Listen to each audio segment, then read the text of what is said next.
much, and I'm very grateful to you for ringing in because I think you speak for millions. You're jealous. Not so much. What I am more concerned about, absolutely, and categorically, no, you're jealous. You're literally telling me that you got shafted by your employer in the past, so you don't see why these employees should have any right of recourse with their employers. They should suck it up just like you had to. And now you're telling me that in your current working life, you don't have protections, you don't have a union speaking up for you, so why the hell should the railway workers have one? In a world where loud opinions often drown out logic, this one was different. James O'Brien didn't shout, didn't mock. He simply dismantled a caller's entire argument piece by piece, until all that was left was the uncomfortable truth beneath it. It wasn't a heated shouting match. It was a slow surgical breakdown, the kind that leaves silence hanging in the air because there's nowhere left to hide. Every excuse the caller tried to build crumbled under its own contradiction, and you could almost hear the moment he realized it. The tone shifted, the confidence faded, and the debate turned from defiance into quiet recognition. But what makes this exchange so powerful isn't just that logic won. It's what that logic revealed. It exposed a mindset so many people share without even realizing it. The belief that unfair treatment is just how life works. That if you had to suffer through exploitation, everyone else should too. It's not reason, it's resignation. And that's why this moment matters. It shows how easy it is to internalize injustice, how pain can turn into justification, and how powerful it is when someone calmly holds a mirror up to that conditioning. Before we dive into the full story, comment where you're watching from and don't forget to like and subscribe so you don't miss the next one. Because what unfolds next isn't just a debate, it's a masterclass in how empathy and logic can silence even the most stubborn arguments. I was in the armed forces as a very young officer for about 8-10 years. And I was on a short service commission, which effectively means, for gig economy. I didn't know this at the time, but I was made redundant without any redundancy pay. I was actually just summarily dismissed because they decided to remodel and reshape the armed forces for the future. And this goes on all the time. So I don't really buy the argument that you can't change someone's terms and conditions when the current climate, technology, advances, things are happening and changing all the time. No, but you said you didn't realise what your terms and conditions were. Well, I was 19 when I signed up for the Army. Yes. I got commissioned as an officer. I thought I was in for life, and I committed my life to the Army. I went on some pretty horrendous operational tours. No pay rises, no ability to strike, no Crown immunity. Yes. No, all these things happened. And no rights or protections when they decided to get rid of you. So I'm not quite sure what you're. Are you on 2 weeks' notice? Yes, I know that's appalling. Are you suggesting that because that happened to you, you're in favour of it happening to other people? No, but what are you suggesting then? I'm suggesting that things do change, and you have to sit down there at the table and negotiate and compromise both sides. That's what they're doing. You didn't have that right, and Liz Truss is pledging to take that right away. No, and I don't agree with that. But what I do agree with is the idea that there are reasonable things happening right now that people are making big sacrifices for in the private sector as well. So the idea of just saying we're going to strike and make your lives a misery unless you give us more money, when I then and I may not they just want a pay rise that recognises inflation, because if they don't get a pay rise that outstrips inflation, then every year they're earning less than the year before. So in the private sector, I've not had a pay rise for 8 years. You are doing that thing, Paul. Let's not let Paul, mate. You may not realise it, but you are very much, and I'm very grateful to you for ringing in because I think you speak for millions. You're jealous.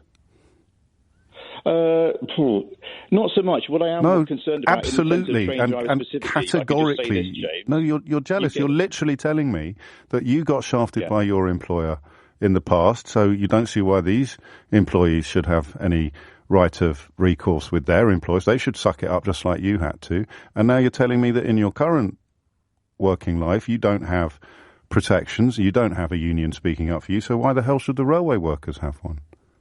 No, honestly, no. I don't believe they shouldn't have a union, but I believe the union are wielding too much power in the sense that they could bring the country to its knees pretty much at will. How much power do you think they should be allowed to have, Paul? Sufficient to sit around the table and negotiate and compromise on behalf of their members. And if the employer doesn't compromise? Say again? If the employer doesn't compromise, then what should they be allowed to do? Then there should be recourse to a higher body, to an arbitration committee that says you're being unreasonable. The government's refusing to speak to the unions. And they're at fault as well, and we shouldn't be voting for a government that don't sit around the table. Unfortunately, that's the government we've got, and that's the government that the unions have to deal with. So if they can't go on strike, what can they do to stop employers treating them like you were treated as a young man? Well, I'm not sure. Just pause for a minute. Just think about the question, Paul. No, wait, because I don't want the railway workers to be treated like you were when you were slung out of the army. No, I agree. All right? So if they're going to do that to a workforce, what can the union do to stop it from happening? Well, I mean, the only recourse other than strike action would be some case of law that protects them, that forces the government to get round the table and negotiate. Liz Truss, I just played you a clip of Liz Truss promising to water down the law that currently protects workers. So in the world we live in, a trade union that wants to protect its members from being treated in the way you were treated as a young man, what weapon would you allow them to have? Well, I think we have enough frameworks and structures in our country now to but we clearly don't, sit around the table and negotiate. But we clearly don't, because that is what they are doing.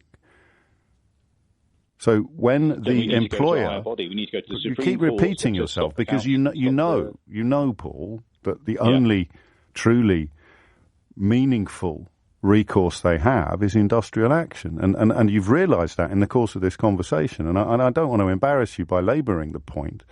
But that is precisely what we've been talking about all morning, because you didn't get looked after when you felt you should have been. You've been turned into a person who doesn't think other people should be looked after either, because you can talk all you like about arbitration or compromises or legislative frameworks. This is a government, and Liz Truss's government is clearly going to be committed to this, that wants to strip away the protections that they already have. And you've been persuaded that that's a good idea, largely because you don't have any yourself. Okay, I think it's slightly over-pegging it there, James. I don't believe there should be everyone's listening, that there should be a structure where the government don't have the ability to say, we're not talking to you, and that the unions don't have a retort to say, well, in that case, we're going on strike. If that's the only option, that's not adult. That's not sensible. We need to have a different kind of structure that says... Well, no, you see, you're so nearly there then. So, I mean, here's the point. If an employer is as inconsiderate and as unreasonable as the army was to you, what could, if all of you and your comrades were in an organisation dedicated to protecting you and your comrades from unfair employment practices, from exploitative employment practices, what could you do to fight back? Okay, so let me just be absolutely clear. I don't think I was exploited in that sense. I mean, I was on a contract that I should have known better. I should have known at 19 what my employment contract was. Yeah, so my point of that, James, what could you all have done collectively together to resist unfair treatment? What would have been the most effective weapon in your arsenal? An unfair treatment from your employer directed at a small number of your comrades, but you're all going to join forces to resist it. What would be the most effective way of resisting it, Paul? Well, I don't agree with it, but it would have been to lay down our weapons and not do what we were signed up to do. It would be to completely, don't turn up to work. So so the only recourse to justice that you had is something that you don't agree with. I mean, the army is a special case, of course, but you wouldn't extend that to railway workers. If your father's on an operating table and all the surgeons go on strike, what do? Do you think, oh, that's fine, they need more money because they're working really hard, but my dad just died of a heart attack on an operating table? That's where I don't agree. If nurses can go on strike, we both know, don't we, that they're not going to go out on strike in the middle of an operation, Paul. So again, I don't want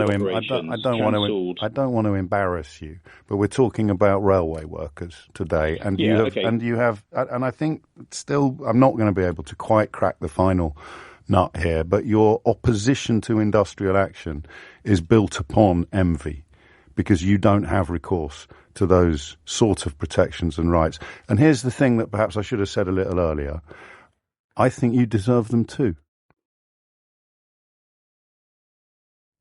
I'm not sure.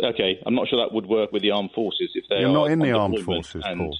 They threw you out because you didn't understand your terms and conditions and you didn't have a union. I think you deserve them too. And the mystery of today's phone-in is why you don't think you deserve them. Well, but, you sign up to a job, you do the job as best as you can, things do change, and you have to adapt. And if that means you need less soldiers and less officers, then some have to go. You're not in the army anymore. That went. No, but are you referring back to that situation? No, I'm not. I'm talking about you today. Today, right now, I think you deserve the protection and the dignity that a union can afford, and I'm very, very sorry that you don't have it. Okay. Can I make one very final point, because I did say two, and the last one is this, and I may have the exact figures wrong, but my understanding is a junior doctor does about 7 years' worth of training and comes out on about 40 grand a year as a junior doctor in a ward somewhere.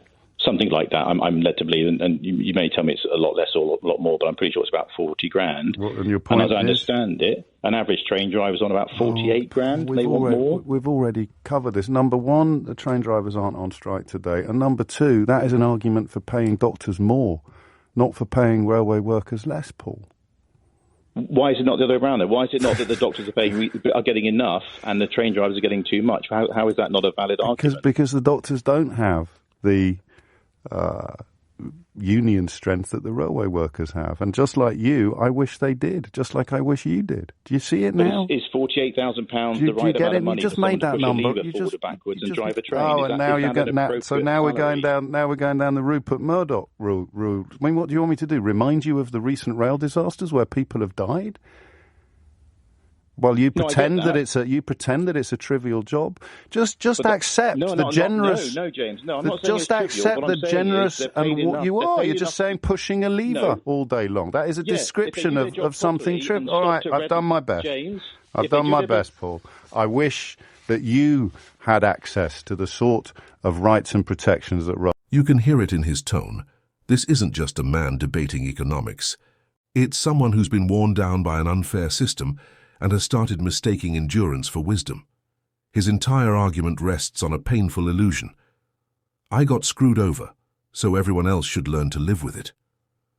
He calls it realism. But let's be honest, that's not realism, that's resignation dressed up as practicality. It's what happens when injustice becomes so routine that people stop questioning it. They stop seeing exploitation as something to fix, and start seeing it as the natural order of things. He tells O'Brien he served in the armed forces, got dismissed without compensation, and that this sort of thing just happens. And right there, that's the tragedy. Because instead of realizing that what happened to him was wrong, he's using it as evidence that everyone else should lower their expectations too. That's not logic, that's trauma rationalized. It's like standing in the rain and saying, well, I'm soaked, so umbrellas must be overrated. He's confusing inevitability with fairness. Sure. Times change, economies shift, technology moves fast. But fairness isn't something you abandon when the weather turns rough. It's the one thing that's supposed to hold steady through those changes. And that's what makes this conversation so revealing. Because it's not just about rail workers or strikes. It's about a mindset millions have silently absorbed. The idea that suffering gives you authority, when in reality, it often just makes you forget what dignity feels like. What's staggering here is how openly he admits it. No union, no rights, no pay rise. And one day out of nowhere he's gone, dismissed, forgotten. And yet somehow he still argues that others shouldn't have the very protections that could have saved him. That's not logic. That's what happens when pain rewires your sense of fairness. When people get hurt by the system, they usually go one of two ways. They either fight to make sure no one else endures what they did, or they convince themselves that no one deserves better. And that second path, that quiet, bitter acceptance, is exactly what we're hearing from this caller. Here it's not reason speaking, it's exhaustion.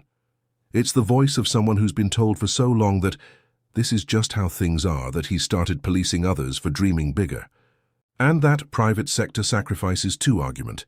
It collapses instantly under scrutiny. Suffering isn't a competition. Fairness isn't a limited resource. Saying, I haven't had a pay rise in 8 years, so why should they? Isn't justice. It's envy disguised as principle. That's like being underpaid and then mocking your neighbor for finally asking for what you never got. Instead of questioning why railway workers are asking for fair pay, maybe we should be asking why so many people stopped getting it. When did the bar for dignity get set so low that stability became a luxury? And then comes the biggest contradiction of all. He says unions wield too much power, yet admits the government itself refuses to negotiate. So what's left? How do you negotiate reasonably with a wall? That's exactly why unions exist, not to overpower, but to balance power.